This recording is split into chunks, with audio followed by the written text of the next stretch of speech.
दोस्तों, गुजरात के मोरवी में जो हुआ वो बहुत बड़ी घटना है और काश इतने सारे लोग आज बच जाते। हम बस इस वीडियो के माध्यम से उन लोगों को श्रद्धांजलि देना चाहते हैं और आप लोगों को उस पुल का इतिहास बताना चाहते हैं और उस पुल से रूबरू करवाना चाहते हैं।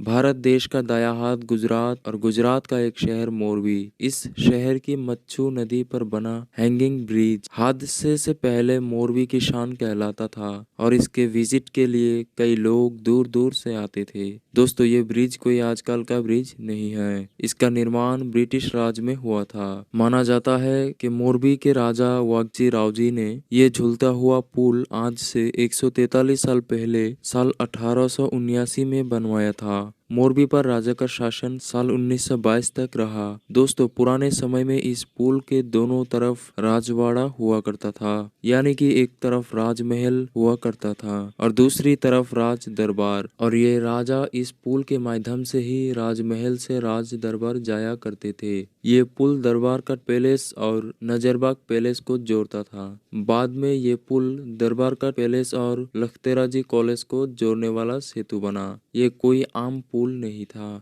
जैसे ही कोई मोरबी में प्रवेश करता, ये पुल इसे आकर्षित करता था और मोरबी का ये पुल, ये नज़ारा लोगों को विक्टोरियन लंदन का एहसास करवाता था। 143 साल पहले इस पुल को राजा ने ब्रिटिश इंजीनियरों और भारतीय कारीगरों के द्वारा बनवाया था और इस पुल को बनवाने के लिए इंजीनियरों ने उस समय की सबसे आधुनिक टेक्निक का उपयोग किया था और इसीलिए सैकड़ों साल बाद भी मच्छू नदी पर बना ये पुल आज भी लोगों के लिए आकर्षित का केंद्र था।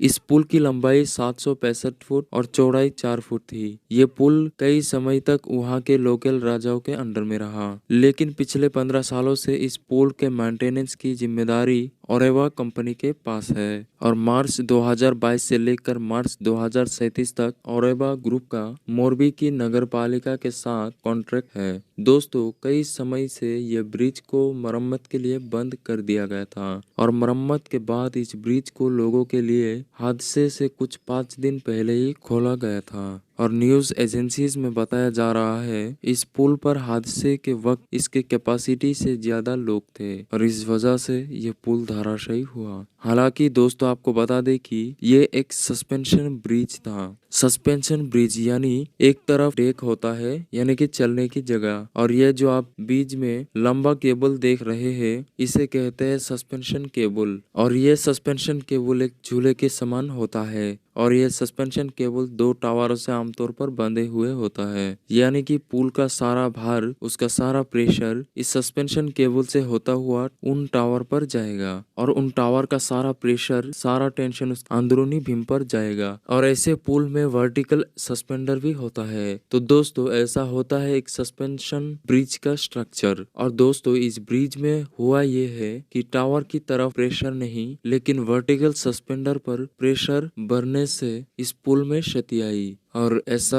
क्यों हुआ, तो अब तक तो यही जानने को मिला है कि यह ओवरलोड की वजह से हुआ। दोस्तों, 143 साल पुराना ये पुल गुजरात टूरिज्म की लिस्ट में भी शामिल था, लेकिन दोस्तों आज ये धराशायी हो चुका है और ये बहुत दुख की बात है। और इससे ज्यादा दुख की बात है कि उनके साथ चल बसे वो लोग जिन्होंने अपने जान गंवाए हैं। और हम आज बस इतना ही कह सकते हैं कि उन सभी लोगों के आत्मा को ईश्वर शांति दे, उनके घर वालों को हिम्मत दे और जो घायल है वो जल्दी स्वस्थ हो। दोस्तों, आज के लिए इतना ही। आप जहाँ कहीं भी हो सुरक्षित रहे, स्वस्थ रहे और अपना बहुत सारा ध्यान रखे।